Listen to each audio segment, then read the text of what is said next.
ನಮಸ್ಕಾರ. ಜ್ಯೋತಿಷ್ಯ ವಿಶೇಷ ಕಾರ್ಯಕ್ರಮಕ್ಕೆ ಸ್ವಾಗತ. ನಾನು ಪಲ್ಲವಿ ಭಟ್.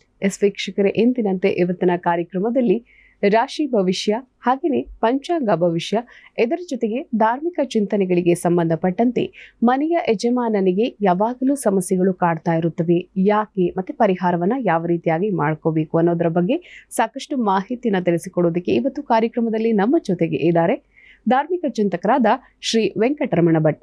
ಬನ್ನಿ ಅವನ ಕಾರ್ಯಕ್ರಮಕ್ಕೆ ಬರಮಾಡಿಕೊಳ್ಳೋಣ. ಗುರುಗಳೇ, ಕಾರ್ಯಕ್ರಮಕ್ಕೆ ಪ್ರೀತಿಯ ಸ್ವಾಗತ. ನಮಸ್ಕಾರ.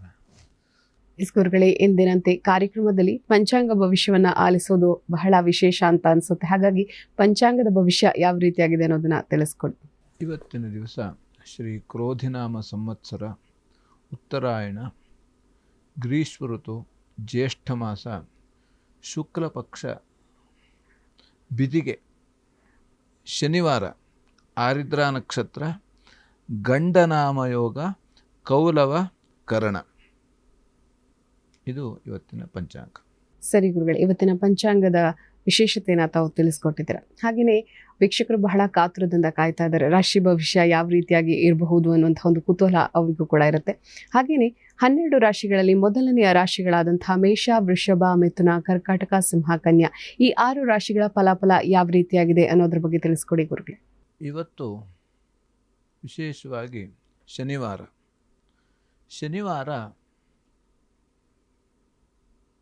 ನೀಲಾಂಜನ ಸಮಾಭಾಸಂ ರವಿಪುತ್ರಂ ಯಮಾಗ್ರಜಂ ಛಾಯಾ ಮಾರ್ತಾಂಡ ಸಂಭೂತಂ ತಂ ನಮಾಮಿ ಶನೈಶ್ಚರಂ. ಓಂ ಶಮಗ್ನಿರಗ್ನಿಭಿಃ ಕರಚ್ಛನ್ನಸ್ತಪತು ಸೂರ್ಯಾಃ ಶಮ್ಮಾತೋ ವಾತ್ವರಪಾ ಅಪಸ್ರಿಧಾಃ. ಓಂ ಪ್ರಜಾಪತೇನ ತ್ವದೇತಾನ್ಯನ್ಯೋ ವಿಶ್ವಾ ಜಾತಾನಿ ಪರಿತಾ ಬಭೂವ. ಯತ್ಕಾಮಾಸ್ತೆ ಜುಹುಮಸ್ತನ್ನೋ ಅಸ್ತು ಭಜಗ್ಗಸ್ಯಾಮ ಪತಯೋರಜೀಣಾಂ. ಓಂ ಇಮಯ್ಯಮಪ್ರಸ್ತರಮಾಹಿ ಸೀತಾಂಗಿರೋಭಿಃ ಪಿತೃಭಿಃ ಸಂಮಿತಾನಃ. ಆತ್ವಾ ಮಂತ್ರಾಃ ಕವಿಶಸ್ತಾವಹಂತ್ವೇನ ರಾಜನ ಹವಿಷಾಮಾದಜಸ್ವ. ಇದು ಶನೈಶ್ಚರನ ಮಂತ್ರ, ಶನೈಶ್ಚರನ ಶ್ಲೋಕ. ಇದನ್ನು ನಾವು ಪಠಣೆ ಮಾಡುವುದರಿಂದ ಅಥವಾ ನಾವು ಇದನ್ನು ಕೇಳುವುದರಿಂದ ನಮಗೆ ಎಲ್ಲ ರೀತಿಯಲ್ಲೂ ಕೂಡ ಅನುಕೂಲ ಆಗುವಂಥದ್ದು. ಹಾಗೆ ಮೊದಲನೇದಾಗಿ ಮೇಷರಾಶಿಯಲ್ಲಿರೋರಿಗೆ ಅಣ್ಣ ತಮ್ಮಂದಿರಲ್ಲಿ ಮನಸ್ತಾಪ ಆಗುವಂಥ ಸಾಧ್ಯತೆ ಇದೆ. ಯಾವುದೋ ಒಂದು ವಿಷಯಕ್ಕೆ, ಯಾವುದೋ ಒಂದು ಮಾತಿಗೆ ಮನಸ್ತಾಪ ಆಗುವಂಥದ್ದು. ಹಾಗೆ ಯಾವುದೋ ಸೊಂಟ ನೋವು ಬರುವಂಥ ಸಾಧ್ಯತೆ. ನಾವು ಏನೋ ಭಾರವನ್ನು ಎತ್ತುವಾಗ ನೋಡಿಕೊಂಡು ಭಾರವನ್ನು ಎತ್ತುವಂಥದ್ದು ಮುಖ್ಯ. ಸೇನೆಯಲ್ಲಿ ಇರುವವರಿಗೆ ಸ್ವಲ್ಪ ತೊಂದರೆ ಆಗುವಂಥ ಸಾಧ್ಯತೆ ಇದೆ. ಯಾರಾದರೂ ಸೈನಿಕ ವೃತ್ತಿಯಲ್ಲಿ ಇರುವವರು ತುಂಬ ಜಾಗರೂಕತೆಯಿಂದ ಕೆಲಸವನ್ನು ಮಾಡುವಂಥದ್ದು ತುಂಬ ಉತ್ತಮವಾಗಿರ್ತದೆ. ಹಾಗೆ ಮನಶ್ಚಾಂಚಲ್ಯ, ಮನಸ್ಸು ಅದು ಚಂಚಲತೆಯಿಂದ ಕೂಡಿರ್ತದೆ. ಇವತ್ತಿನ ದಿವಸ ಯಾವುದೋ ಸರಿಯಾದ ಕೆಲಸ ಆಗೋದಿಲ್ಲ, ಹೀಗೆ ಓಡಾಟ ಮಾಡ್ತಾ ಇರ್ತದೆ. ನಾವು ಒಂದು ಕೆಲಸ ಮಾಡ್ತಾ ಇರ್ತೇವೆ, ಆದರೆ ಮನಸ್ಸು ಎಲ್ಲೋ ಆಲೋಚನೆ ಮಾಡ್ತಾ ಇರ್ತದೆ. ಇದರ ಪರಿಹಾರಕ್ಕಾಗಿ ಐಕ್ಯಮತ್ಯ ಜಪವನ್ನು, ಐಕ್ಯ ಮಂತ್ರ ಅಂತ ಇದೆ, ಐಕ್ಯ ಮಂತ್ರ ಜಪವನ್ನು ಮಾಡುವುದರಿಂದ ಎಲ್ಲ ರೀತಿಯಲ್ಲಿ ಪರಿಹಾರ ಇದೆ.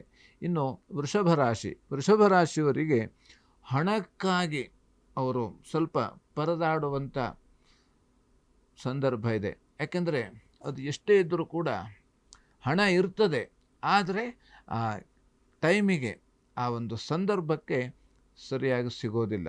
ಪರಹಸ್ತಂ ಗತಂ ಧನಂ, ನನ್ನ ಹತ್ರ 1 ಕೋಟಿ ಇದೆ, ಆದರೆ ನಾನು ಬೇರೆಯವರಿಗೆ ಕೊಟ್ಟಿದ್ದೇನೆ ಅಂತಿದ್ದರೆ ಅದು ನಮ್ಮ ದುಡ್ಡು ಅವನ ಹತ್ರ ಇದ್ದರೆ ಅದು ನಮ್ಮ ಆ ಕಾರ್ಯಕ್ಕೆ, ಆ ಕೆಲಸಕ್ಕೆ ಸಿಗಲಿಲ್ಲ ಅಂತಾದರೆ ಆ ಹಣದ ಪ್ರಯೋಜನ ಇರೋದಿಲ್ಲ. ಹೀಗಾಗುವಂಥ ಸಾಧ್ಯತೆ ಇರ್ತದೆ.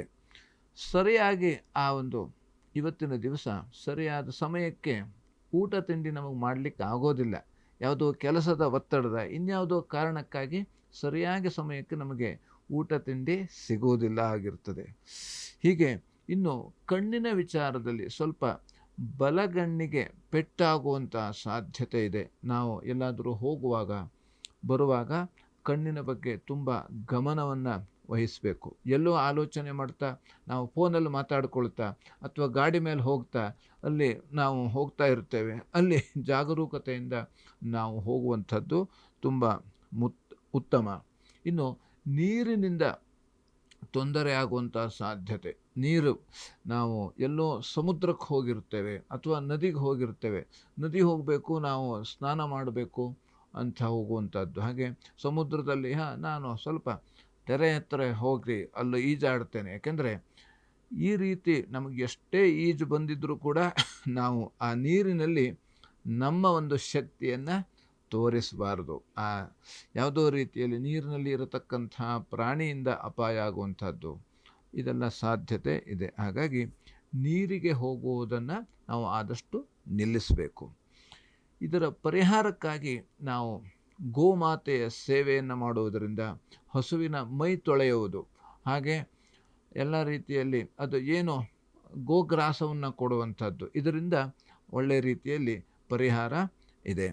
ಇನ್ನು ಮಿಥುನ ರಾಶಿಯವರಿಗೆ ಅವರು ಮಾನಸಿಕವಾಗಿ ಕುಗ್ಗುವಂಥ ಸಾಧ್ಯತೆ ಇದೆ. ಯಾವುದೋ ಕಾರಣಕ್ಕಾಗಿ ಮನಸ್ಸಿಗೆ ಅವರಿಗೆ ಹಿಂಸೆ ಆಗುವಂಥದ್ದು, ಯಾರೋ ಒಂದು ಮಾತು ಹೇಳಿಬಿಡ್ತಾರೆ, ಅದರಿಂದ ಅವರಿಗೆ ಬೇಜಾರಾಗುವಂಥದ್ದು, ಅಥವಾ ಸರಿಯಾದ ಇವತ್ತು ಎಷ್ಟು ಕೆಲಸ ಮಾಡಬೇಕು ಅಂತ ಅಂದ್ಕೊಂಡಿರ್ತಾರೆ ಅಷ್ಟು ಕೆಲಸ ಮಾಡಲಿಕ್ಕೆ ಆಗೋದಿಲ್ಲ. ಇದರಿಂದ ಅವರಿಗೆ ಮನಸ್ಸು ಕುಗ್ಗಿ ಹೋಗ್ತದೆ. ಇದರಿಂದ ಸಮಸ್ಯೆ ಆಗುವಂಥ ಸಾಧ್ಯತೆ ಇದೆ. ಇದರಿಂದ ದುಃಖ ಉಂಟಾಗ್ತದೆ. ಹಾಗೆ ಅದರ ಪರಿಣಾಮವಾಗಿ ತಲೆನೋವು ಇತ್ಯಾದಿ ಬಾಧೆಗಳು ಬರುವಂಥ ಸಾಧ್ಯತೆ ಇದೆ. ಹಾಗೆ ಶರೀರದಲ್ಲಿ ಆ ಒಂದು ಕಾಂತಿ ಕುಗ್ಗಿ ಹೋಗ್ತದೆ. ಯಾಕಂದರೆ ನಮ್ಮ ಮನಸ್ಸು ಉತ್ಸಾಹದಿಂದ ಇದ್ದರೆ, ನಮ್ಮೆಲ್ಲ ಕೆಲಸಗಳು ಕೂಡ ಆಗಿದ್ದಿದ್ರೆ ನಮ್ಮ ಮುಖದಲ್ಲಿ ಕಳೆ ಉಂಟಾಗ್ತದೆ. ಏನು ಶರೀರದಲ್ಲಿ ಉತ್ಸಾಹ ಇಲ್ಲ, ಅನಾರೋಗ್ಯ ಆಯಿತು ಅಂತಾದರೆ ನಮ್ಮ ಶರೀರದಲ್ಲಿ ಕಾಂತಿ ಕುಗ್ಗುತ್ತದೆ. ಹಾಗಾಗಿ ಇದಕ್ಕೆ ಪರಿಹಾರವಾಗಿ ಚಂದ್ರನಿಗೆ ಅಕ್ಕಿಯನ್ನು ದಾನ ಮಾಡುವುದರಿಂದ, ಆ ಚಂದ್ರನಲ್ಲಿ ಅರ್ಚನೆಯನ್ನು ಮಾಡಿಸಿ ಅಕ್ಕಿಯನ್ನು ದಾನ ಮಾಡುವುದರಿಂದ ಒಳ್ಳೆಯ ರೀತಿಯಲ್ಲಿ ಪರಿಹಾರ ಇದೆ. ಇನ್ನು ಕರ್ಕಾಟಕ ರಾಶಿಯವರಿಗೆ ಧನವ್ಯಯ, ಹಣ ಖರ್ಚಾಗುವಂಥದ್ದು. ಹಾಗೆ ನಮಗೆ ಬೇಕು ಅಂತ ಆ ಒಂದು ವಸ್ತುವನ್ನು ತಗೊಳ್ತೇವೆ, ಆದರೆ ಅದರ ಪರಿಣಾಮ ಅಷ್ಟು ಸರಿಯಾಗಿ, ಪ್ರಯೋಜನ ಅಷ್ಟು ಸರಿಯಾಗಿ ಇರೋದಿಲ್ಲ. ಹಾಗಾಗಿ ಅದು ಸುಮ್ಮನೆ ಖರ್ಚಾಗೋಯ್ತು, ಅದರಿಂದ ಪರಿಣಾಮ ನಮಗೆ ಸಿಗೋದಿಲ್ಲ. ಏನೋ ಯಾರೋ ಹೇಳ್ತಾರೆ ಅಥವಾ ನಮ್ಮ ಮನಸ್ಸಿಗೆ ಬರ್ತದೆ ಅಂತ ನಾವು ಅದನ್ನು ಖರೀದಿಸುವಂಥದ್ದು. ಇನ್ನು ವೈರಿಗಳಿಂದ ತೊಂದರೆ ಆಗುವಂಥ ಸಾಧ್ಯತೆ ಇದೆ. ವೈರಿಗಳು ಯಾರೋ, ನಾವು ಏನೋ ಹೇಳಿರ್ತೇವೆ, ಯಾವತ್ತೋ ಹೇಳಿರ್ತೇವೆ, ಅವರು ನಮಗೆ ಬಂದು ತೊಂದರೆಯನ್ನು ಮಾಡುವಂಥದ್ದು. ಹಾಗೆ ಇದರಿಂದ ಜಾಗರೂಕವಾಗಿ ನಾವು ವ್ಯವಹಾರವನ್ನು ಮಾಡಬಹುವಂಥದ್ದು. ಇನ್ನು ಎಲ್ಲ ರೀತಿಯಲ್ಲಿ ಇವತ್ತಿನ ದಿವಸ ನಿಮಗೆ ಕೋರ್ಟು ಮತ್ತು ಕಚೇರಿಗಳಲ್ಲಿ ಎಲ್ಲ ರೀತಿ ಸೋಲು ಉಂಟಾಗುವಂಥ ಸಾಧ್ಯತೆ ಇದೆ. ವಾದ ವಿವಾದವನ್ನು ಇವತ್ತು ಮಾಡಬಾರದು. ಎಷ್ಟು ಆ ವಿವಾದದಿಂದ ನಾವು ಇವತ್ತು ದೂರ ಇರುತ್ತೇವೆಯೋ ಅಷ್ಟು ನಮಗೆ ಅನುಕೂಲ ಆಗ್ತದೆ. ವಾಹನದಿಂದ ತೊಂದರೆ ಆಗುವಂಥದ್ದು, ಇವತ್ತು ನಾವು ಬೈಕನ್ನು ಓಡಿಸುವಂಥದ್ದು ಅಥವಾ ಕಾರನ್ನು ಚಲಿಸುವಂಥದ್ದು, ಇದನ್ನು ನಾವು ಆದಷ್ಟು ಮಾಡಬಾರ್ದು. ಅಥವಾ ನಾವು ಇವತ್ತು ಪ್ರಯಾಣದಲ್ಲಿ ಯಾವುದು ಪ್ರಯಾಣಕ್ಕೆ ಹೋಗದೇನೆ ಮನೆಯಲ್ಲೇ ಇರುವಂಥದ್ದು ತುಂಬ ಉತ್ತಮ. ಪರಿಹಾರಕ್ಕಾಗಿ ಮಹಾಲಕ್ಷ್ಮಿಯ ಅಷ್ಟೋತ್ತರವನ್ನು ನಾವು ಪಠಣ ಮಾಡೋದರಿಂದ ಎಲ್ಲ ರೀತಿಯಲ್ಲಿ ಅನುಕೂಲ ಇದೆ. ಇನ್ನು ಸಿಂಹರಾಶಿಯವರಿಗೆ ಸೊಸೆಯಿಂದ ಮನಸ್ತಾಪ ಆಗುವಂಥದ್ದು, ಸೊಸೆಯಿಂದ ಮಾವನಿಗೆ ಅಥವಾ ಈ ಅತ್ತೆಗೆ ಯಾವುದೋ ಏನೋ ಒಂದು ಮಾತು ಹೇಳಿರ್ತಾರೆ, ಅದರಿಂದ ಸಣ್ಣ ಮಾತಿಗೆ ಆ ರೀತಿ ಮನಸ್ಸು ಕೆಟ್ಟು ಹೋಗುವಂಥದ್ದು, ಜಗಳ ಆಗುವಂಥ ಸಾಧ್ಯತೆ ಇದೆ. ಬೆಳ್ಳಿ ಬಂಗಾರ ವಿಚಾರದಲ್ಲಿ ಸ್ವಲ್ಪ ಆಲೋಚನೆಯನ್ನು ಮಾಡುವಂಥದ್ದು, ಅಪಹರಣ ಅಥವಾ ನಾವು ಎಲ್ಲೋ ಇಟ್ಟಿರ್ತೇವೆ, ಅದು ಕಳೆದು ಹೋಗುತ್ತೆ, ನಾವು ಎಲ್ಲೋ ಹುಡುಕ್ತಾ ಇರ್ತೇವೆ, ಹೀಗೆ ಆಗುವಂಥ ಸಾಧ್ಯತೆ ಇದೆ. ಬಟ್ಟೆ ವ್ಯಾಪಾರಿಗಳಿಗೆ ಇವತ್ತಿನ ದಿವಸ ಸ್ವಲ್ಪ ನಷ್ಟ ಆಗುವಂಥ ಸಾಧ್ಯತೆ ಇದೆ. ಅವರು ಏನೋ ನಮಗಷ್ಟು ಸಿಗ್ತದೆ ಅಂತ ಇವತ್ತು ಹೆಚ್ಚಿಗೆ ಖರೀದಿ ಮಾಡಿರುತ್ತಾರೆ, ಅದನ್ನು ವ್ಯಾಪಾರ ಆಗ್ತದೆ ಅಂತ. ಹಾಗಾಗಿ ಆದಷ್ಟು ಬಟ್ಟೆ ವ್ಯಾಪಾರಿಗಳು ವ್ಯವಹಾರವನ್ನು ಮಾಡುವಾಗ ಸ್ವಲ್ಪ ಜಾಗರೂಕತೆಯಿಂದ ವ್ಯವಹಾರ ಮಾಡುವಂಥದ್ದು ತುಂಬ ಉತ್ತಮ. ಇನ್ನು ಆನೆಯಿಂದ ತೊಂದರೆ ಆಗುವಂಥದ್ದು, ನಾವು ಎಲ್ಲೋ ತೋಟದ ಕೆಲಸಕ್ಕೆ ಹೋಗಿರ್ತೇವೆ ಅಥವಾ ಅರಣ್ಯಕ್ಕೆ ನಾವು ಏನೋ ಬೇಟೆಗೋ ಅಥವಾ ಯಾವುದೋ ವಸ್ತುಗಳನ್ನು ಅಥವಾ ಏನೋ ತರಲಿಕ್ಕೆ ನಾವು ಹೋಗಿರ್ತೇವೆ, ಅಲ್ಲಿ ನಮಗೆ ಆನೆ ಬಂದು ದಾಳಿ ಮಾಡುವಂಥ ಸಾಧ್ಯತೆ ಇದೆ. ಹಾಗಾಗಿ ನಾವು ಎಲ್ಲೇ ಹೋಗುವುದಾದರೂ ಕೂಡ ತೋಟಕ್ಕೆ ಹೋಗುವುದು ಅಥವಾ ಅರಣ್ಯಕ್ಕೆ ಹೋಗುವಾಗ ನಾವು ನೋಡಿ ಎಲ್ಲ ಯಾವ ಪ್ರಾಣಿ ಇದನ್ನೆಲ್ಲ ಜಾಗರೂಕತೆಯಿಂದ ಅದಕ್ಕೆ ಏನು ಬೇಕೋ ಆ ಭದ್ರತೆಯನ್ನು ಮಾಡಿಕೊಂಡು ನಾವು ಅರಣ್ಯಕ್ಕೆ ಅಥವಾ ನಮ್ಮ ಕೃಷಿ ಚಟುವಟಿಕೆಗಳಿಗೆ ಹೋಗುವಂಥದ್ದು ತುಂಬ ಉತ್ತಮ. ಇನ್ನು ಕುದುರೆಯಿಂದ ಸ್ವಲ್ಪ ತೊಂದರೆ ಆಗುವಂಥ, ಯಾವುದಾದ್ರೂ ಕುದುರೆ ಗಾಡಿ ಮೇಲೆ ಹೋಗ್ತಾ ಇರ್ತೀರಿ, ಅದು ಸ್ವಲ್ಪ ಫಾಸ್ಟ್ ಹೋಗುವಂಥದ್ದು, ಅದರಿಂದ ನಾವು ಬೀಳುವಂಥದ್ದು, ಆಯ ತಪ್ಪಿ ಬೀಳುವಂಥದ್ದು, ಅಥವಾ ನಾವು ಆ ಕುದುರೆ ಇದೆ ಅಂತ ಅದನ್ನು ನಾವು ಮುಟ್ಟಲಿಕ್ಕೆ ಹೋಗುವಂಥದ್ದು, ಅದರಿಂದ ನಮಗೆ ತೊಂದರೆ ಅದೇನೋ ನಮಗೆ ತೊಂದರೆ ಮಾಡುವಂಥ ಸಾಧ್ಯತೆ ಇದೆ. ಹಾಗಾಗಿ ಆದಷ್ಟು ಇವತ್ತು ಪ್ರಾಣಿಯಿಂದ ದೂರ ಇರುವಂಥದ್ದು ತುಂಬ ಉತ್ತಮ. ಪರಿಹಾರಕ್ಕಾಗಿ ದುರ್ಗಾ ಕವಚ ಪಾರಾಯಣವನ್ನು ಮಾಡುವಂಥದ್ದು ತುಂಬ ಉತ್ತಮ. ಇನ್ನು ಕನ್ಯಾ ರಾಶಿಯವರಿಗೆ ದೂರ ಪ್ರಯಾಣದಲ್ಲಿ ತೊಂದರೆ ಆಗುವಂಥ ಸಾಧ್ಯತೆ ಇದೆ. ಸಾಲದ ಬಾಧೆ ಹೇಳುವಂಥದ್ದು ಯಾವತ್ತೂ ಕೂಡ ಅದು ನಮ್ಮನ್ನು ಕಾಡುತ್ತಾ ಇರ್ತದೆ. ಹಾಗಾಗಿ ಇವತ್ತಿನ ದಿವಸ ಸಾಲವನ್ನು ಮಾಡಿಕೊಳ್ಳದೇ ಇರುವಂಥದ್ದು ತುಂಬ ಉತ್ತಮ. ಇನ್ನು ಸ್ಥಾನಕ್ಕೆ ಚ್ಯುತಿ ಬರುವಂಥ ಸಾಧ್ಯತೆ ಇದೆ. ಸ್ಥಾನ, ಈಗ ನಾವು ಯಾವುದೋ ಒಂದು ಕೆಲಸವನ್ನು ಮಾಡ್ತಾ ಇರ್ತೇವೆ, ಅದರಿಂದ ನಮಗೆ ಆ ಕೆಲಸದಲ್ಲಿ ಯಾರೋ ಒಂದು ಏನೋ ಹೇಳ್ತಾರೆ ಅಂತ ನಾವು ಸ್ವಲ್ಪ ರೇಗಾಡೋದು, ಸಿಟ್ಟು ಮಾಡ್ಕೊಳ್ಳೋದು ಅಥವಾ ಏನೋ ಒಂದು ಮಾತು ಹೇಳೋದು, ಇದರಿಂದ ನಮಗೆ ತೊಂದರೆ ಆಗುವಂಥ ಸಾಧ್ಯತೆ ಇದೆ. ಹಾಗಾಗಿ ಯಾರು ಏನೇ ಹೇಳಿದ್ರು ಕೂಡ ಮೌನಂ ಸಮ್ಮತಿ ಲಕ್ಷಣಂ ಅಂತ ನಾವು ಸುಮ್ಮನೆ ಇರೋದು ಉತ್ತಮ. ಇನ್ನು ಕೃಷಿ ಚಟುವಟಿಕೆ ಮಾಡುವವರಿಗೆ ಸ್ವಲ್ಪ ಅತಿಯಾಗಿ ಮಳೆಯಿಂದ ಈಗ ನೀರು ಬೇಕು, ನೀರು ಜಾಸ್ತಿ ಆದರೂ ಕೂಡ ಅದು ಸರಿಯಾಗಿ ಕೆಲಸಕ್ಕೆ ಬರೋದಿಲ್ಲ, ಕೆಲಸ ಮಾಡಲಿಕ್ಕೆ ಆಗೋದಿಲ್ಲ. ಹಾಗಾಗಿ ಈ ಅತಿಯಾದ ಮಳೆಯಿಂದ ಕೃಷಿ ಚಟುವಟಿಕೆಗಳಿಗೆ ಸ್ವಲ್ಪ ತೊಂದರೆ ಆಗುವಂಥ ಸಾಧ್ಯತೆ ಇದೆ. ಯಾಕೆಂದರೆ ತುಂಬ ಮಳೆ ಬಂತುಳಾದರೆ ನದಿ ಪಾತ್ರದಲ್ಲಿ, ನದಿ ಪಕ್ಕದಲ್ಲಿ ಇರುವಂಥ ಎಲ್ಲ ಹೊಲ ಗದ್ದೆಗಳಿಗೆ ತೊಂದರೆ ಆಗುವಂಥ ಸಾಧ್ಯತೆ ಇದೆ. ಹಾಗಾಗಿ ಪರಿಹಾರಕ್ಕಾಗಿ ಯಾ ದೇವಿ ಸರ್ವಭೂತೇಷು ವೃತ್ತಿರೂಪೇಣ ಸಂಸ್ಥಿತ ನಮಸ್ತಸ್ಸೇ ನಮಸ್ತಸ್ಸೇ ನಮಸ್ತಸ್ಸೇ ನಮೋ ನಮಃ ಇದರ ಪಠಣ ಮಾಡೋದರಿಂದ ಪರಿಹಾರ ಆಗ್ತದೆ. ಸರಿ ಗುರುಗಳೇ, ಬಹಳ ವಿಶೇಷವಾಗಿ 12 ರಾಶಿಗಳಲ್ಲಿ ಮೊದಲನೇ 6 ರಾಶಿಗಳ ಫಲಾಫಲ ಯಾವ ರೀತಿಯಾಗಿದೆ ಅನ್ನೋದನ್ನ ತಿಳಿಸ್ಕೊಟ್ಟಿದ್ದೀರಾ. ಇದೀಗ ಒಂದು ಸಣ್ಣ ಬ್ರೇಕ್ನ ತೆಗೆದುಕೊಳ್ಳುವಂತಹ ಸಮಯ ಆಗಿದೆ. ಪ್ರಿಯ ವೀಕ್ಷಕರೇ, ಧಾರ್ಮಿಕ ಚಿಂತಕರಾದ ಶ್ರೀ ವೆಂಕಟರಮಣ ಭಟ್ ಅವರನ್ನು ತಾವು ನೇರ ಭೇಟಿಯಾಗಬೇಕು ಅಂತ ಆಸಕ್ತಿ ಇರುವಂಥವರು ಟಿವಿ ಸ್ಕ್ರೀನ್ ಮೇಲೆ ಬರ್ತಾ ಇರುವ ನಂಬರ್ಗೆ ಕರೆ ಮಾಡಿ ಮಲ್ಲೇಶ್ವರಂನ 5ನೇ ಕ್ರಾಸ್ 5ನೇ ಮೇಡ್ನಲ್ಲಿ ಇರುವಂತಹ ಜಂಬೂ ಗಣಪತಿ ದೇವಸ್ಥಾನಕ್ಕೆ ತಾವು ಹೋಗಿ ನೇರ ಭೇಟಿಯಾಗಬಹುದು. ಹಾಗೆಯೇ ನಿಮ್ಮ ಜಾತಕದಲ್ಲಿ ಇರುವಂತಹ ದೋಷಗಳಿಗೆ ಉತ್ತಮ ಪರಿಹಾರವನ್ನು ಕಂಡುಕೊಳ್ಬಹುದು. ಒಂದು ವೇಳೆ ಜಾತಕ ಇಲ್ಲ ಅಂತ ಇರುವಂಥವರು ಜಾತಕವನ್ನು ಬರೆಸಿಕೊಂಡು ತಮ್ಮ ಜಾತಕದಲ್ಲಿ ಇರುವಂತಹ ಸಮಸ್ಯೆಗಳಿಗೆ ಸೂಕ್ತ ಸಲಹೆಯನ್ನು ಪಡ್ಕೊಳ್ಳಿ ಅಂತ ಹೇಳ್ತಾ ಇದೀಗ ಕಾರ್ಯಕ್ರಮದಲ್ಲಿ ಸಣ್ಣದೊಂದು ವಿರಾಮ.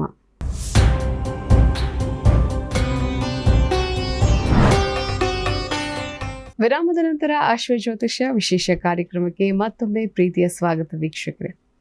ಗುರುಗಳೇ, ಧಾರ್ಮಿಕ ಚಿಂತನೆಗಳಿಗೆ ಸಂಬಂಧಪಟ್ಟಂತೆ ಇವತ್ತಿನ ಈ ಒಂದು ಕಾರ್ಯಕ್ರಮದಲ್ಲಿ ಪ್ರಮುಖವಾಗಿ ಮನೆಯ ಯಜಮಾನ ಸಾಕಷ್ಟು ಸಮಸ್ಯೆಗೆ ಈಡಾಗುವಂಥದ್ದು, ಸಾಕಷ್ಟು ಸಮಸ್ಯೆಗಳನ್ನು ಎದುರಿಸುವಂಥದ್ದು, ಆರೋಗ್ಯದಲ್ಲಿ, ವೃತ್ತಿಯಲ್ಲಿ, ಹಣಕಾಸಿನ ವಿಚಾರದಲ್ಲಿ ಯಾಕೆ ಹೀಗೆ ಮತ್ತು ಯಾವ ರೀತಿಯಾಗಿ ಪರಿಹಾರವನ್ನು ಮಾಡಿಕೊಳ್ಬಹುದು? ಮನೆಯ ಯಜಮಾನ ಯಾಕಂತಂದರೆ ನಾವು ಮುಂದೆ ಹೋಗುವಂಥದ್ದು, ಮನೆಯನ್ನು ಮುಂದೆ ನಡೆಸುವಂಥದ್ದು ಮನೆಯ ಯಜಮಾನನ ಜವಾಬ್ದಾರಿಯಾಗಿರುತ್ತದೆ. ಯಾಕೆಂದರೆ ಮನೆಯ ಯಜಮಾನ ಸರಿಯಾಗಿದ್ದರೆ ಆ ಮನೆ ಸರಿಯಾಗಿ ಮುಂದೆ ನಡೆದುಕೊಂಡು ಸರಿಯಾದ ರೀತಿಯಲ್ಲಿ ನಡೆದುಕೊಂಡು ಹೋಗಲಿಕ್ಕೆ ಸಾಧ್ಯವಾಗ್ತದೆ. ಮನೆ ಯಜಮಾನನೇ ಸರಿ ಇಲ್ಲ ಅಂತಾದರೆ ಆ ಮನೆಯಲ್ಲಿ ಸುಖ, ಶಾಂತಿ, ನೆಮ್ಮದಿ ಇದು ಯಾವುದು ಕೂಡ ಇರಲಿಕ್ಕೆ ಸಾಧ್ಯ ಇಲ್ಲ. ಹಾಗಾಗಿ ಆ ಮನೆ ನಂದ ಗೋಕುಲವಾಗಬೇಕು ಅಂತಾದರೆ ನಾವು ಭಗವಂತನ ಸ್ಮರಣೆಯನ್ನು ಮಾಡಲೇಬೇಕಂತೆ. ಯಾಕೆಂತಂದರೆ ಅದಕ್ಕೆ ಮನೆಯಲ್ಲಿ ನಾವು ಏನೇನು ಮಾಡಬೇಕು, ಯಾಕಂದರೆ ನಮ್ಮ ಮನೆಯಲ್ಲಿ ಹೇಗಿರ್ತೇವೆ ಆ ಯಜಮಾನನ ಕರ್ಮದಿಂದ, ಹಾಗೆ ರಾಜ್ಯದಲ್ಲಿ ರಾಜ ಹೇಗಿರ್ತಾನೆ, ರಾಜ್ಯದಲ್ಲಿ ರಾಜ ಸರಿಯಾಗಿದ್ದರೆ ಮಳೆ ಬೆಳೆ ಸರಿಯಾಗಿ ಆಗ್ತದೆಯಂತೆ. ಹಾಗಾಗಿ ಭಗವಂತ ಹೇಳಿದ್ದಾನೆ, ನರಾಣಾಂಚ ನರಾಧಿಪಂ ಅಂತ ಹಿಂದಿನ ಅದು ಭಗವದ್ಗೀತೆಯಲ್ಲಿ ಹೇಳಿದಂಥ ಮಾತು. ಯಾರು ಎಲ್ಲ ವಿಶ್ವರೂಪ ದರ್ಶನದಲ್ಲಿ ಹೇಳಿದ್ದು ಇಂತಿಂಥ ಅಂಶದಲ್ಲಿ ಇಂತಿಂಥವರಲ್ಲಿ ತಾನಿರ್ತೇನೆ. ಹೇಗೆ ಮನುಷ್ಯರಲ್ಲಿ ಯಾರ ಅಂಶದಲ್ಲಿ ಇರ್ತೇನೆ ಅಂತಾದರೆ ಮನುಷ್ಯರಲ್ಲಿ ತಾನು ರಾಜನ ಅಂಶನಾಗಿರ್ತೇನೆ. ಹಾಗಾಗಿ ರಾಜ ಎಲ್ಲರೂ ಆಗಲಿಕ್ಕೆ ಆಗೋದಿಲ್ಲ. ರಾಜ ಆಗಬೇಕುಳಾದರೆ ಅವನಿಗೆ ಆ ಒಂದು ಪುಣ್ಯ ಸಂಸ್ಕಾರ, ಆ ಆಶೀರ್ವಾದ ಇವೆಲ್ಲವೂ ಕೂಡ ಇರಬೇಕಾಗ್ತದೆ. ಹಾಗಾಗಿ ಪೂರ್ವಜನ್ಮದಲ್ಲಿ ಅವ ಪುಣ್ಯ ಸಂಪಾದನೆಯನ್ನು ಮಾಡಿರಬೇಕು, ಆವಾಗ ಅವನು ರಾಜ ಆಗಲಿಕ್ಕೆ ಸಾಧ್ಯ ಆಗಿರ್ತದೆ. ಹಾಗೆ ಮನೆಯಲ್ಲೂ ಕೂಡ ಅವ ಯಜಮಾನ ಆಗಬೇಕು ಅಂತಾದರೆ ಅದರಲ್ಲೂ ಕೂಡ ಪೂರ್ವದ ಜನ್ಮದಲ್ಲಿ ಅವ ಆ ಒಂದು ಪುಣ್ಯ ಸಂಸ್ಕಾರವನ್ನು ಪುಣ್ಯವನ್ನು ಸಂಪಾದಿಸಿರಬೇಕು. ಯಾಕೆಂತಂದರೆ ಮನೆಯಲ್ಲಿ 5 ಜನ 6 ಜನ ಇರ್ತಾರೆ ಹೇಳಾದರೆ ಎಲ್ಲರೂ ಯಜಮಾನ ಆಗಲಿಕ್ಕೆ ಆಗೋದಿಲ್ಲ. ಅವನಲ್ಲಿ ಆ ಅರ್ಹತೆ ಹೇಳುವಂಥದ್ದು ಎಲ್ಲವೂ ಕೂಡ ಬೇಕಾಗಿರುತ್ತದೆ. ಯಾವ ರೀತಿ ಅವನು ಯಾವ ಸಂದರ್ಭದಲ್ಲಿ ಸಿಟ್ಟು ಮಾಡ್ಕೊಳ್ಬೇಕು, ಯಾವ ಸಂದರ್ಭದಲ್ಲಿ ಅವನು ಶಾಂತಿಯಿಂದ ಇರಬೇಕು, ಯಾವ ಸಂದರ್ಭದಲ್ಲಿ ಹೇಗಿರಬೇಕು ಹೇಳುವಂಥದ್ದು ಅವನ ಬುದ್ಧಿ ಆಲೋಚನೆಗೆ ತಕ್ಕಂತೆ ಅವನು ಸರಿಯಾಗಿ ಇರಬೇಕು ಅಂತಾದರೆ ಇದೆಲ್ಲ ಆಲೋಚನಾ ಶಕ್ತಿ, ವಿವೇಚನಾ ಶಕ್ತಿ, ಜ್ಞಾನ ಶಕ್ತಿ ಇವೆಲ್ಲವೂ ಕೂಡ ಅವನಿಗೆ ಸರಿಯಾಗಿ ಇರಬೇಕಾಗ್ತದೆ. ಹಾಗಾಗಿ ಇದಕ್ಕೆಲ್ಲದಕ್ಕೂ ಕಾರಣ ಆತಿಥ್ಯಂ ಶಿವಪೂಜನಂ ಪ್ರತಿದಿನಂ ಮೃಷ್ಟಾನ್ನಪಾನಂ ಗೃಹೇ ಸಾಧೋಸ್ಸಂಗ ಸತತ. ಸಾಧೋಸ್ಸಂಗ ಇದೆಲ್ಲ ಸತತ. ಯಾಕಂದರೆ ಮನೆಯಲ್ಲಿ ಯಾವತ್ತೂ ಕೂಡ ಆದರ ಆತಿಥ್ಯ ನಡೀತಾ ಇರಬೇಕಂತೆ. ಹಾಗೆ ಶಿವಪೂಜೆ ಆಗ್ತಾ ಇರಬೇಕಂತೆ. ಈ ಶಿವಪೂಜೆ ಭಗವಂತನ ಪೂಜೆ ಆಗ್ತಾ ಇರಬೇಕಂತೆ. ದಾನ ಧರ್ಮ ನಡೀತಾ ಇರಬೇಕಂತೆ. ಹಾಗೆ ಸಾಧು ಸಜ್ಜನರು ಮನೆಗೆ ಬಂದು ಹೋಗಬೇಕಂತೆ. ಆವಾಗ ಆ ಮನೆ ನಂದನವನವಾಗಲಿಕ್ಕೆ ಸಾರ್ಥಕ ಆಗ್ತದೆ, ಸರಿಯಾಗಿ ಇರ್ತಾರೆ. ಮನೆಯಲ್ಲಿ ಯಾವುದೇ ರೀತಿಯಾದಂಥ ದುರ್ಘಟನೆಗಳು ನಡೆಯುವುದಿಲ್ಲ. ಹಾಗಾಗಿ ಇದಕ್ಕೆ ಎಲ್ಲದಕ್ಕೂ ಕಾರಣ ನಾವು ಮನೆಯಲ್ಲಿ ಭಗವಂತನ ಸ್ಮರಣೆ, ಪೂಜಾ, ದಾನ, ಧರ್ಮ ಇದನ್ನೆಲ್ಲ ಮಾಡುವುದರಿಂದ ನಾವು ಮನೆಯಲ್ಲಿ ಸುಖ ಶಾಂತಿ ನೆಮ್ಮದಿಯಿಂದ ಇರಲಿಕ್ಕೆ ಸಾಧ್ಯವಾಗ್ತದೆ. ಸರಿ ಗುರುಗಳೇ, ಬಹಳ ವಿಶೇಷವಾಗಿ ಮನೆ ಯಜಮಾನನಿಗೆ ಆಗುವಂತಹ ಸಮಸ್ಯೆಗಳು, ಯಾಕೆ ಸಮಸ್ಯೆಯನ್ನು ಅವರು ಫೇಸ್ ಮಾಡ್ತಾರೆ ಮತ್ತು ಯಾವ ರೀತಿಯಾಗಿ ಪರಿಹಾರವನ್ನು ಮಾಡಿಕೊಳ್ಬೇಕು ಅನ್ನುವಂತಹ ವಿಚಾರದ ಬಗ್ಗೆ ಪ್ರಿಯ ವೀಕ್ಷಕರಿಗೆ ತಾವು ಇವತ್ತು ತಿಳಿಸ್ಕೊಟ್ಟಿದ್ದೀರಾ. ಹಾಗೆಯೇ ಉಳಿದಂತಹ 6 ರಾಶಿಗಳ ಫಲಾಫಲ ಯಾವ ರೀತಿಯಾಗಿದೆ ಅನ್ನೋದನ್ನು ಕೂಡ ತಿಳಿಸ್ಕೊಡಿ ಗುರುಗಳೇ. ಇನ್ನು ತುಲಾರಾಶಿಯವರಿಗೆ ತೀರ್ಥಯಾತ್ರಾದಿಗಳಲ್ಲಿ ತೊಂದರೆ ಆಗುವಂಥ ಸಾಧ್ಯತೆ ಇದೆ. ಹಾಗೆ ನೀರಿನಿಂದ ತೊಂದರೆ ಆಗುವಂಥ ಸಾಧ್ಯತೆ ಇದೆ. ಹಾಗೆ ಪರಿಹಾರಕ್ಕಾಗಿ ಮಾರ್ಗಂ ಕ್ಷೇಮಕರೀ ರಕ್ಷೇತ್ ವಿಜಯ ಸರ್ವತ ಸ್ಥಿತ ರಕ್ಷಾಹೀನಂತು ಯತ್ಸ್ಥಾನಂ ವರ್ಜಿತಂ ಕವಚೇನತು. ಈ ಶ್ಲೋಕ ಹೇಳುವುದರಿಂದ ಎಲ್ಲ ರೀತಿಯ ಪ್ರಯಾಣದಲ್ಲಿ ಬರುವಂಥ ತೊಂದರೆಯಿಂದ ಅವರು ಪಾರ ಆಗ್ಬೋದು. ಇನ್ನು ವೃಶ್ಚಿಕ ರಾಶಿಯಲ್ಲಿ ಇರೋರು ಬೆಟ್ಟ ಗುಡ್ಡಗಳಲ್ಲಿ ಅವರಿಗೆ ತೊಂದರೆ ಆಗುವಂಥ ಸಾಧ್ಯತೆ ಇದೆ. ಏನೋ ಶಿಕಾರಿ ಮಾಡುವುದಕ್ಕಾಗಿ, ಬೇಟೆಗಾಗಿ ಅಥವಾ ಇನ್ಯಾವುದೋ ಹವ್ಯಾಸಕ್ಕಾಗಿ. ಈಗ ನಮಗೆ ಇವತ್ತಿನ ದಿವಸ ಶನಿವಾರ ಬಂದಿದೆ, ಆಯಿತು ನಾವು ಎಲ್ಲೋ ಬೆಟ್ಟಕ್ಕೆ ಹೋಗುವ, ಇವತ್ತು ಯಾವುದೋ ಸೀನ್ಸನ್ನು ನೋಡ್ಕೊ ಬರುವ, ಇದಕ್ಕೆಲ್ಲ ಹೋಗಿರ್ತಾರೆ. ಹೋದಾಗ ಅಲ್ಲಿ ಯಾವುದೋ ರೀತಿ ಕಾಡು ಪ್ರಾಣಿಗಳಿಂದ ತೊಂದರೆ ಆಗುವಂಥ ಸಾಧ್ಯತೆ ಇದೆ.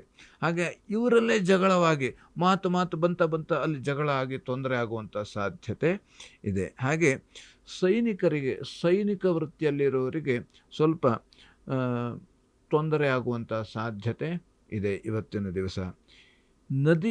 ನದಿಯನ್ನು ದಾಟುವಂಥದ್ದು ಅಥವಾ ಯಾವುದೇ ರೀತಿಯಲ್ಲಿ ನಾವು ಆ ನೀರು ಇರುವಂಥ ಸ್ಥಳಕ್ಕೆ ಹೋಗುವಂಥದ್ದು ಇವತ್ತು ಉಚಿತವಲ್ಲ. ಆದ್ದರಿಂದ ಪರಿಹಾರವಾಗಿ ಹನುಮಾನ ಚಾಲಿಸ ಇದನ್ನು ಪಠಣ ಮಾಡುವುದರಿಂದ ಅನುಕೂಲ ಇದೆ. ಇನ್ನು ಧನುರಾಶಿಯಲ್ಲಿರೋರಿಗೆ ದೇಹಕ್ಕೆ ತುಂಬ ನೋವುಂಟಾಗುವಂಥ ಸಾಧ್ಯತೆ, ಯಾವುದೇ ರೀತಿಯಲ್ಲಿ ಕೈ ನೋವು ಅಥವಾ ಕಾಲು ನೋವು ಅಥವಾ ಹೊಟ್ಟೆ ನೋವು ಇದೆಲ್ಲ ಬರುವಂಥ ಸಾಧ್ಯತೆ ಇದೆ. ಹಾಗಾಗಿ ಇವತ್ತಿನ ದಿವಸ ನಾವು ಯಾವುದೇ ರೀತಿ ಭಾರದ ವಸ್ತುವನ್ನು ಎತ್ತುವಂಥದ್ದು ಇದನ್ನೆಲ್ಲ ಮಾಡಬಾರ್ದು. ಹೆಂಡತಿಯಿಂದ ಯಾವುದೋ ರೀತಿಯಲ್ಲಿ ಇವನಿಗೆ ಏನೋ ಒಂದು ಮಾತು ಹೇಳೋದು, ಅದೇ ವಿಕೋಪಕ್ಕೆ ಹೋಗುವಂಥದ್ದು, ಇದರಿಂದ ಸ್ವಲ್ಪ ತೊಂದರೆ ಆಗುವಂಥ ಸಾಧ್ಯತೆ. ಹಾಗಾಗಿ ಹೆಂಡತಿ ಹತ್ರ ಇವನು ಮಾತನ್ನು ಆಡುವಾಗ ಜಾಗರೂಕತೆಯಿಂದ ಮಾತನ್ನು ಆಡುವುದು ಉತ್ತಮ. ದಾರಿಯಲ್ಲಿ ಅವನಿಗೆ ತೊಂದರೆ ಆಗುವಂಥ ಸಾಧ್ಯತೆ ಇದೆ. ಹಾಗಾಗಿ ನಾವು ದಾರಿಯಲ್ಲಿ ನಡೆದಾಡುವಾಗ ಯಾರು ಏನೇ ಹೇಳಿದ್ರು ಕೂಡ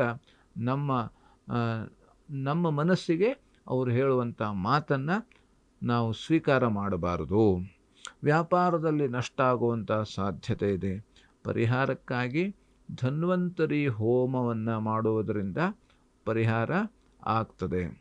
ಇನ್ನು ಮಕರ ರಾಶಿಯಲ್ಲಿರೋರಿಗೆ ಶತ್ರುಗಳ ಕಾಟ, ಹಾಗೆ ಎಲ್ಲ ನೀರಿನಿಂದ ತೊಂದರೆ ಆಗುವಂಥದ್ದು, ಅಥವಾ ಕೃಷಿಕರಲ್ಲಿ ಇದ್ದರೆ ಯಾರಾದರೂ ಈಗ ಎಮ್ಮೆ ಕೋಣ ಇದರಿಂದ ಅವರಿಗೆ ತೊಂದರೆ ಆಗುವಂಥ ಸಾಧ್ಯತೆ ಇದೆ. ಅದು ಸುಮ್ಮನೆ ಏನೋ ಮೇಯ್ತಾ ಇರ್ತವೆ ಅಥವಾ ಅವರು ಕೆಲಸ ಮಾಡ್ತಾ ಇರ್ತಾರೆ, ನಾವು ಅಲ್ಲಿ ಹೋಗಿ ಅವರಿಗೇನೋ ಚೇಷ್ಟೆಗಾಗಿ ಏನೋ ಮಾಡುವಂಥದ್ದು, ಅದರಿಂದ ಅವು ಸ್ವಲ್ಪ ನಮಗೆ ಕೋಪಗೊಂಡು ನಮ್ಮ ಮೇಲೆ ಬಂದು ದಾಳಿ ಮಾಡುವಂಥ ಸಾಧ್ಯತೆ ಇರ್ತದೆ. ಇನ್ನು ಹುಣ್ಣು ಅಥವಾ ಗಾಯಗಳಾಗುವಂಥ ಸಾಧ್ಯತೆ, ದೇಹಕ್ಕೆ ಗಾಯ.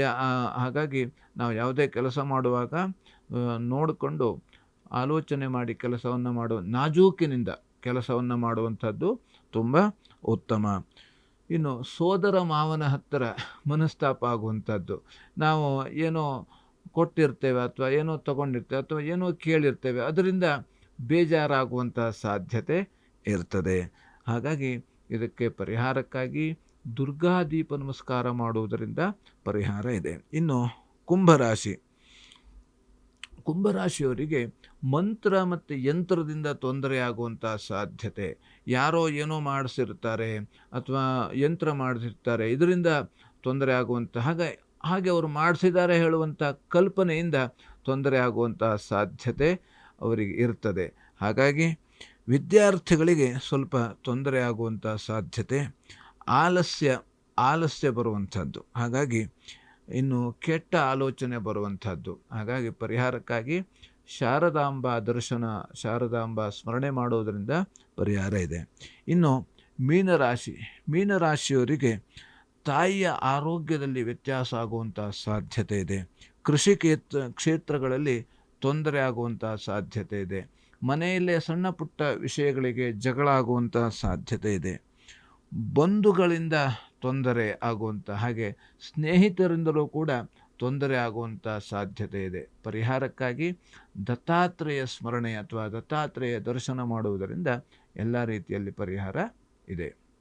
ಸರಿ ಗುರುಗಳೇ, ಬಹಳ ವಿಶೇಷವಾಗಿ ಇವತ್ತಿನ ಕಾರ್ಯಕ್ರಮದಲ್ಲಿ ತಾವು ಪಂಚಾಂಗ ಭವಿಷ್ಯ, ರಾಶಿ ಭವಿಷ್ಯಗಳ ಫಲಾಫಲ ಯಾವ ರೀತಿಯಾಗಿದೆ, ಹಾಗೆಯೇ ಮನೆಯ ಯಜಮಾನನಿಗೆ ಆಗುವಂತಹ ಸಮಸ್ಯೆಗಳು ಯಾವ ರೀತಿಯಾಗಿ ಪರಿಹಾರವನ್ನು ಮಾಡ್ಕೋಬೇಕು, ಯಾಕೆ ಆ ಸಮಸ್ಯೆಯನ್ನು ಅವರು ಎದುರು ಹಾಕೋತಾರೆ, ಯಾವ ರೀತಿಯಾಗಿ ಪರಿಹಾರವನ್ನು ಮಾಡಿಕೊಂಡ್ರೆ ಅವರು ಸುಖ ಸಂತೋಷ ನೆಮ್ಮದಿಯನ್ನು ಕಂಡುಕೊಳ್ತಾರೆ ಅನ್ನುವಂತಹ ವಿಚಾರದ ಬಗ್ಗೆ ಪ್ರಿಯ ವೀಕ್ಷಕರಿಗೆ ತಾವು ಮಾಹಿತಿಯನ್ನು ತಿಳಿಸ್ಕೊಟ್ಟಿದ್ದಾರೆ. ಹಾಗಾಗಿ ಕಾರ್ಯಕ್ರಮಕ್ಕೆ ಆಗಮಿಸಿದ್ದಕ್ಕಾಗಿ ಹೃತ್ಪೂರ್ವಕ ಧನ್ಯವಾದಗಳು.